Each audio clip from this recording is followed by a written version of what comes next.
Thank you very, very much for the kind introduction that has been made, although I do not identify with it either at all or fully. Well, today I've been put on the spot.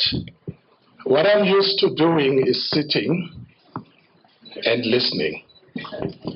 And after listening, rendering judgment, whether favorable or not, and my duty is done. If you are dissatisfied, there are other avenues. But today, I've been put on the spot, and I have to speak. But I'd like to start on a light note. At one time, I was chairing a commission of inquiry. It was into the office of the Master of the High Court. And in Swaziland, where I come from, the traditional or customary marriages, let me say that, are recognized in terms of the law. So if you have been married in terms of custom, you are issued with a marriage certificate. So it so happened that the lady who came and complained to the commission had been married to her spouse. And I have a story about a spouse, but it will be a story for another day. So the spouse passed on before they had signed the marriage certificate. And so when she comes to complain to the commission that her in-laws then took away the property, she said that, Mr. Chairman, I do not have the marriage certificate, but what I do have is an African David. And then I was listening, ma'am, African David? It's then later that it occurred that what an African David is, to her, is what lawyers call an affidavit. Well, what I want to say from what has been said both by the doctor and the chairperson is that I have to be very careful. I must be on the qui vive, and I should not comment too much on some of these issues, lest tomorrow I sit on a case and they said, Judge, do you remember, is it the 9th or the 10th? Yes, the 10th of March, it will be the Ides of March, although a few days before. So I will be very measured in my response. So what I want to do today is very short. There are times when you go to a restaurant, and because of pressing duties, you do not have the luxury of time to sit, have your starter, have your main course, have your dessert, together with the accompaniments, whether red, white, brown, or whatever other color. So what you do in that instance is to take what is called a takeaway, and then you go and enjoy it at home. So what I'm going to do tonight is to give you what I consider to be a takeaway from such a wonderful book. What I'd like you maybe to do is just to honor Dr. Ndjodi for this very, very wonderful and thought-provoking book, which I think is a first in Namibia. Please join me.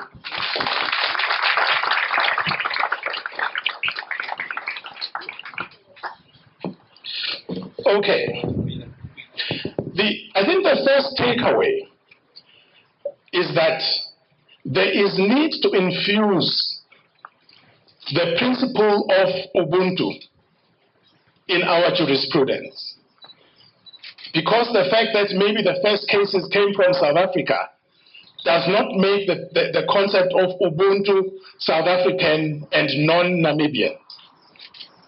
We spoke with Dr. Ndjodi, and one of the things he said, and I have no reason to doubt what he said, is that there is not even one case in Namibia that has been decided that deals with the principle of Ubuntu in the adjudication of disputes. So I think this is something that must be done. Tangentially, I can just think of two judgments which were dealing with Rule 108, the Declaration of Property Specially Executable. And what maybe the court said in that instance was that in an African setting, it is not just an individual. It might be a family or an extended family. So I think that was the extent to which, a venture, if I may call it, into the principle, although not really the principle, but a tangential touch on Ubuntu is. So what I would do is to encourage, because judges do not initiate cases. Judges, therefore, do not, direct the pleadings, and they can direct the proceedings once the matter is in court.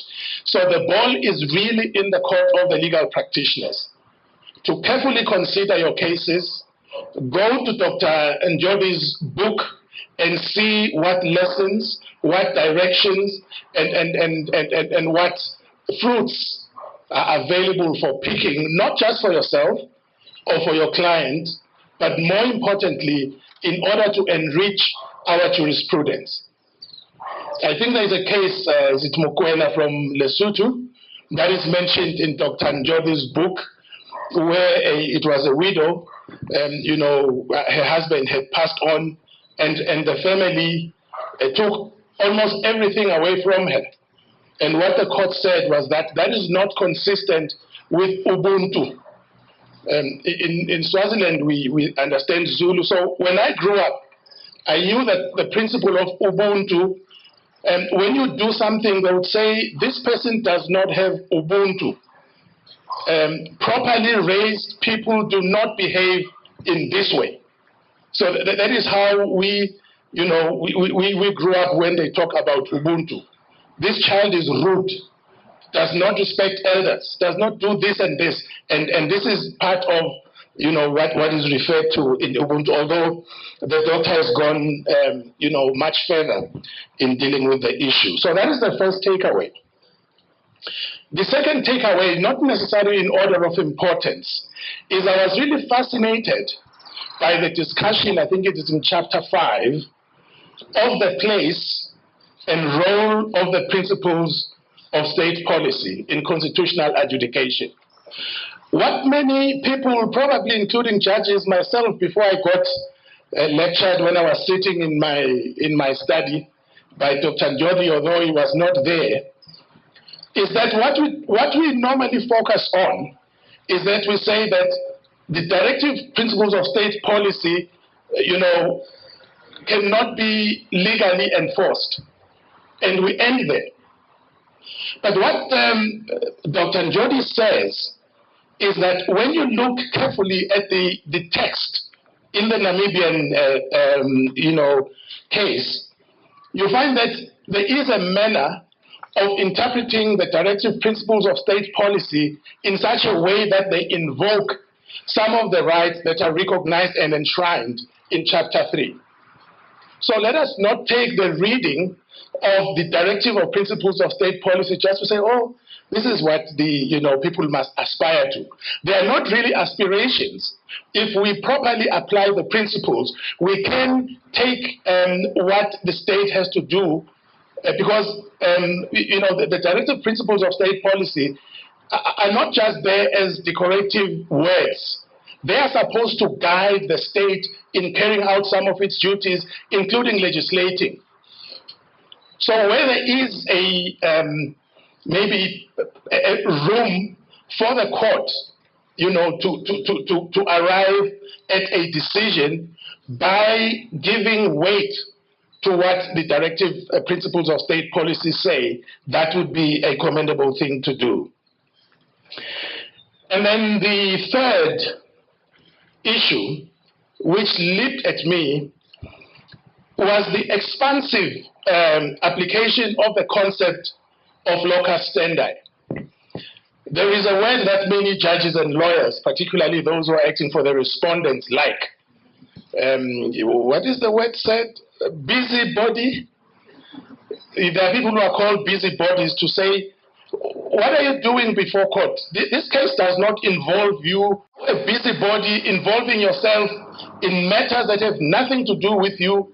If anyone is affected, allow them to personally stand up and approach the court, and they are the ones with locus standi, or the right to bring the case before court.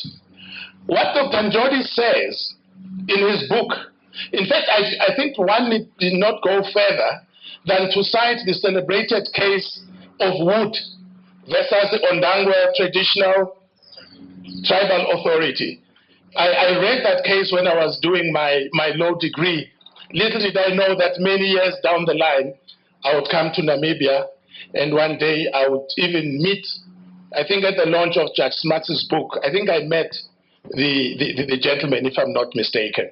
So what he says is that there are many people who might be denied justice by the courts only on the principle that you do not have a direct interest in the matter. Yet there are some people whom you might find are affected by whatever the grievance is, but because of their vulnerability or their lack of funds, they are unable to do it themselves. So he then brings in the principle of Ubuntu in that you are your brother's keeper. So where your brother or your sister is unable himself or herself, to move and approach the courts, and you are able to do so, Ubuntu would say you must do something in order to help the infirmed who cannot do so himself. So I think what we need to do as legal practitioners and also as judicial officers is to have a relook at the principle of locus standi. Sometimes it might be a very easy thing to throw what may be a very, very good case on the merits, merely to say, you do not have locus standi, go back home, bye-bye.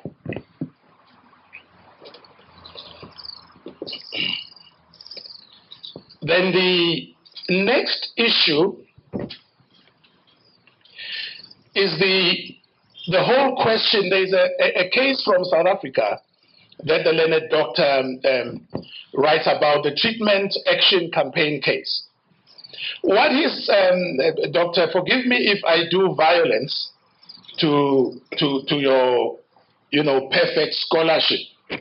But what I understand the doctor to say is that in many cases, the barrier to the courts is that do not enter into issues of policy, because those are set aside for the express attention either of the legislature or of the executive. You do not have the wherewithal to understand and to be able to appropriately decide those issues. But what the doctor says is this: the courts have to ask the question. And the question is, in your exercise of this right, or rather of this decision, in taking this decision, what did you take into account? Why did you not, for instance, consider, if maybe let's say it's an issue of water, maybe it is at one place and another place does not. So that what you do is that you cause the other arms of government to account for the decisions they make. And in that indirect way, one would be able to make the matter justiciable so that you can be able, as a court, to deal with the matter by holding the executive or the legislature to account. That is another takeaway. I probably would have put it better, but that is how I understand it. And then maybe I will go back to where I started, and that is to exhort all of us. Unfortunately, we are always busy, so I did not have the time or the luxury to go through all the interesting aspects of the book. I just did a hit, at certain areas. But what I would like to do is that let us encourage each and every one of us to read this book, to understand this book. Because what I fear is that there's a possibility that one of the lawyers in South Africa will cite this book, and then it will become jurisprudence in South Africa. So what started off, although it might be conceived in the UK or wherever, it is a value our own. Let us read what is in this book, and then apply it not only for ourselves, but also for our clients. I am not African speaking, but what I normally hear them say is that local is lekker. Thank you.